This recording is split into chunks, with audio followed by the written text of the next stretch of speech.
Hola, hola, muy buenas tardes a todos y a todas.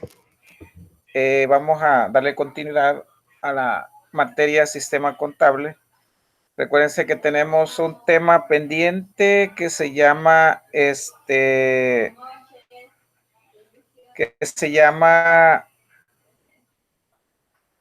proceso o desarrollo del sistema contable. En ese sentido, quiero recordarles que continuamos. La clase pasada se trató sobre la historia de la normativa internacional en el país y el tema de ahora es secuencia de eso. Algo de lo que tiene que quedar bien claro, pero claro, es que en nuestro país el marco de referencia contable solo son dos. Es decir, una empresa puede aplicar NIF para las pymes o NIF completas. Eso lo vimos la clase pasada. ¿Quiénes van a aplicar NIF para las pymes y quiénes van a aplicar las NIF completas?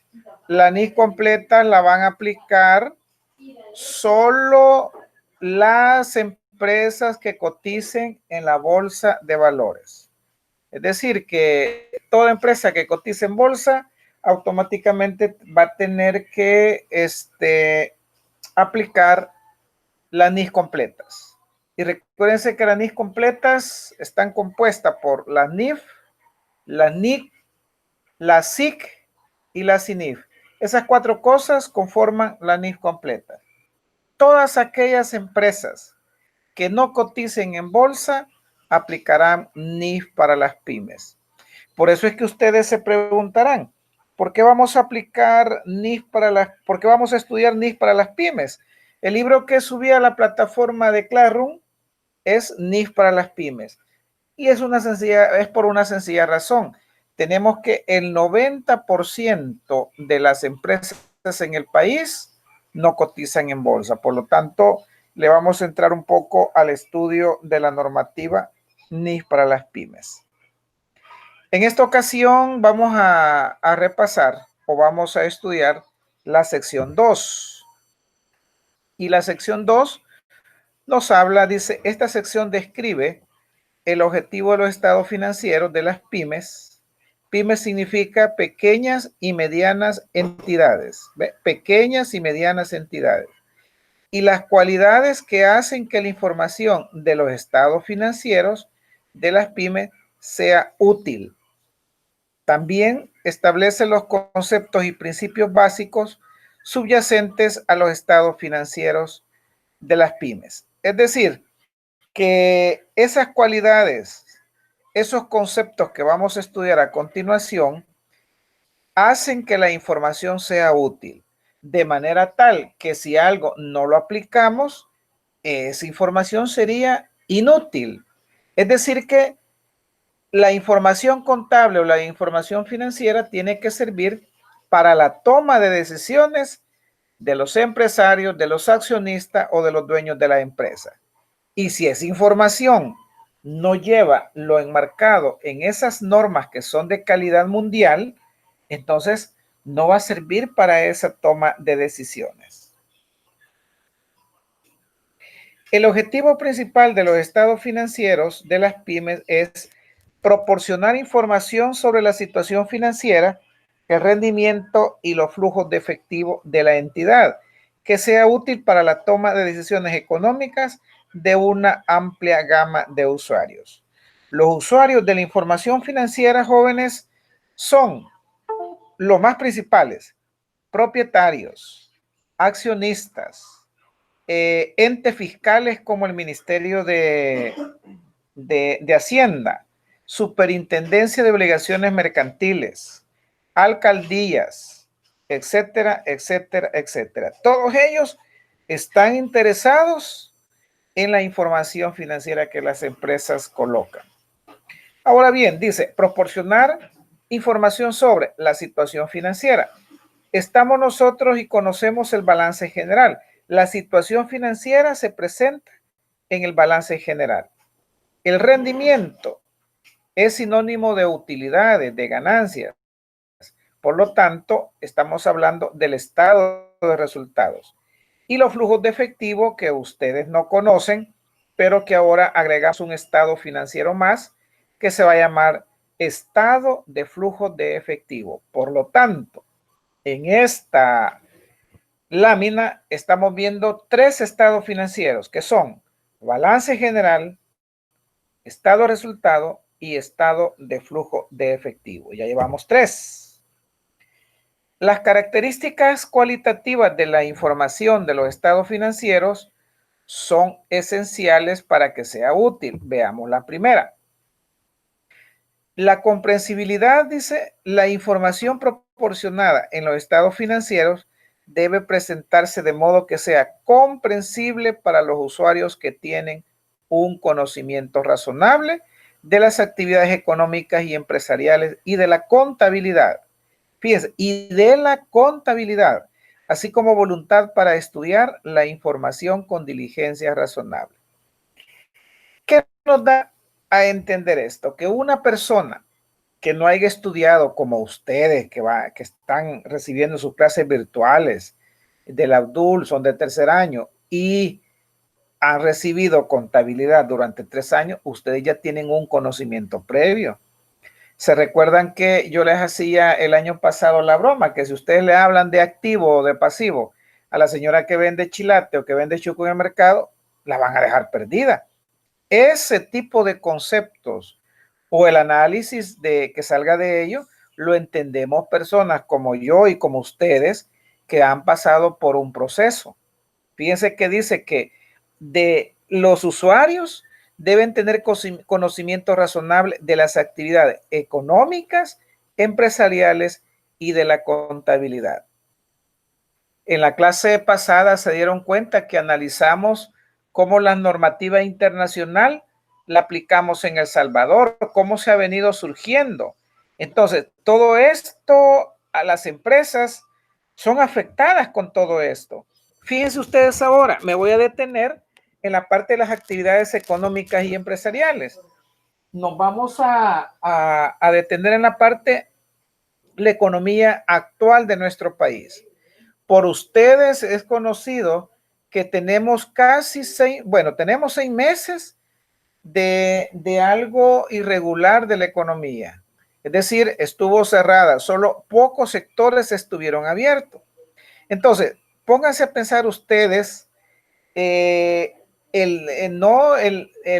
las empresas que no tenían suficiente liquidez o suficientes recursos para subsistir sin ingresos, a esta altura algunas han cerrado, algunas han quebrado, algunas han despedido personal, algo otras han indemnizado, algo otras han dado, digamos, vacaciones a sus empleados, etcétera, etcétera.